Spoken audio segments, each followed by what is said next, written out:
Bismillah ar-Rahman ar-Rahim. I am Dr. Mohibullah Wazir and the topic is Femoral Artery. Look, this is the abdominal aorta. It divides into two, right and left, common iliac artery. The common iliac artery divides into two. The internal iliac artery passes into the pelvis, while the external iliac artery descends downward, passes behind the inguinal ligament and become the femoral artery. So in this way, femoral artery is being the continuation of external iliac artery. It enters into the thigh at the mid-inguinal point. Mid-inguinal point is the point between the anterior superior iliac spine and pubic symphysis, while the midpoint of the inguinal ligament is the anterior superior iliac spine and not the symphysis but the pubic tubercle. So this artery, it enters into the thigh by passes through the mid-inguinal point between the symphysis and anterior superior iliac spine. And over here, in the first 2 to 3 centimeter, it is being enclosed in the femoral sheath. And like medial to it is the femoral vein. These two structures both are enclosed in the femoral sheath.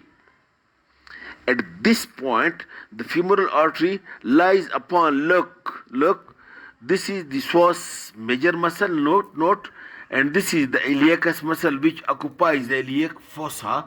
In this way, this combined, this muscle, this is called as iliopsoas, and the femoral artery lies upon the psoas major.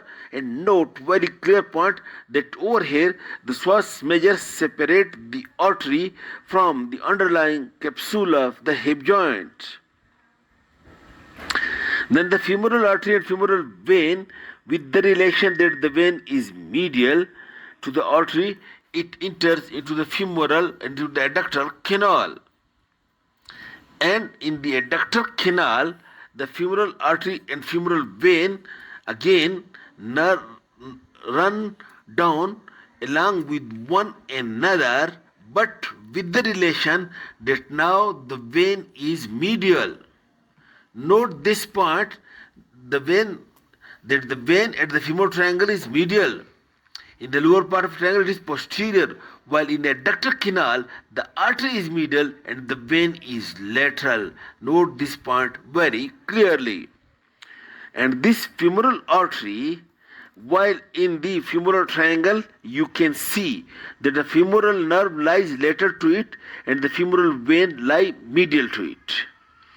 And it lies upon the psoas major muscle, and then it lies upon the adductor longus muscle, and then this is adductor longus, and then it lies upon the adductor magnus muscle. And at the junction of upper 2/3 and lower 1/3 of the thigh, this femoral artery, it passes through a small tendinous opening which is called as this hiatus.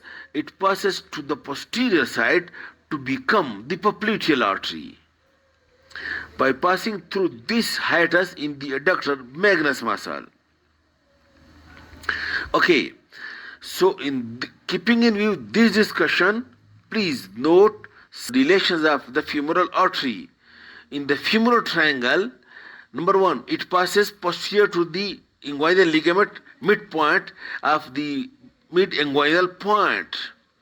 And in the femoral triangle, it lies lateral to the femoral vein and lies upon the psoas major muscle. Then it lies upon the pectineus, adductor longus, and adductor magnus, lies upon these 3 muscles. But lower down in the adductor canal, the femoral vein medial, then it passes then posterior, and then at the adductor canal it becomes lateral to it. Note this point. And while the femoral nerve and along with its branches, it lies lateral to it. Anterior to it in the femoral triangle, look in this point, it is only covered by the skin and fascia.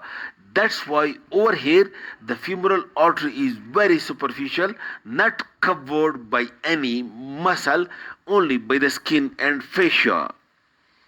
Okay, while in a ductal canal, it is being covered by the sartorial fascia and the sartorius muscle. The fascia which extends from above medialis to a ductal magna, this fascia and this sartorius muscle. Okay, these are the few important relations of the femoral artery that you should note. Now, what are the branches of the femoral artery?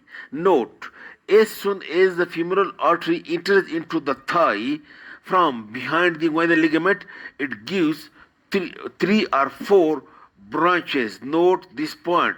Number one, branch passes toward the anterior superior iliac spine, that is called as superficial circumflex iliac artery. One passes toward the anterior abdominal wall like this, that is being called as superficial epigastric artery. And two branches passes toward the pudendum or perineum, they are called as superficial and deep external pudendal arteries. You look it over here. Look, this is the femoral artery and this is the femoral vein. Look, this is superficial circumflex iliac artery toward the anterior superior spine. That is superficial epigastric artery toward the anterior abdominal wall, and these two arteries pass toward the perineum. These are being called as the superficial and deep external pudendal arteries.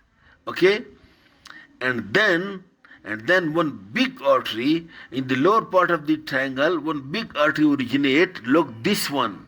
This is the profunda femoris artery. The profunda femoris artery originates from the lateral part, this one, and then turns medially to pass behind the femoral artery. Okay, and then coming downward, the femoral artery gives muscular branches to these muscles, and at its lowermost, and then when it passes through the hiatus in the ductus magnus, over here gives one branch, that is descending genicular artery. That is the lowest branch. You can see it over here. Look, this artery, that big artery is the profunda femoris, the four small superficial branches, and then the profunda femoris, and lower down over here, look, this is the descending genicular artery along with the saphenous nerve. Saphenous nerve is the branch of the femoral nerve, and this is nerve towards medialis. These are the contents of the ductal canal as well. Nerve towards medialis, and then the saphenous nerve, and then this descending genicular artery. Okay, these are the branches of the femoral artery. Now note one point over here, the femoral triangle. Note this point very clearly. In the femoral triangle, the artery is lateral to the vein and it is very superficial. We can feel the pulsation of the femoral artery very easily over here.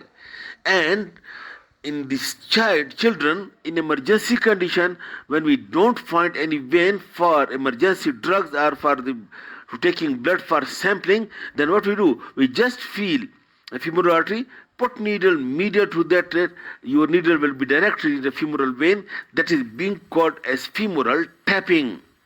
Secondly, the femoral artery is again, it is very much superficial over here, and you can catheterize the femoral artery very easily.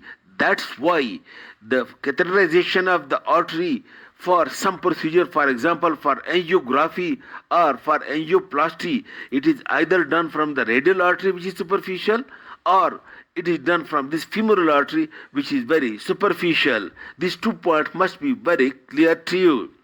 Okay, this is all about the femoral artery. Thank you very much.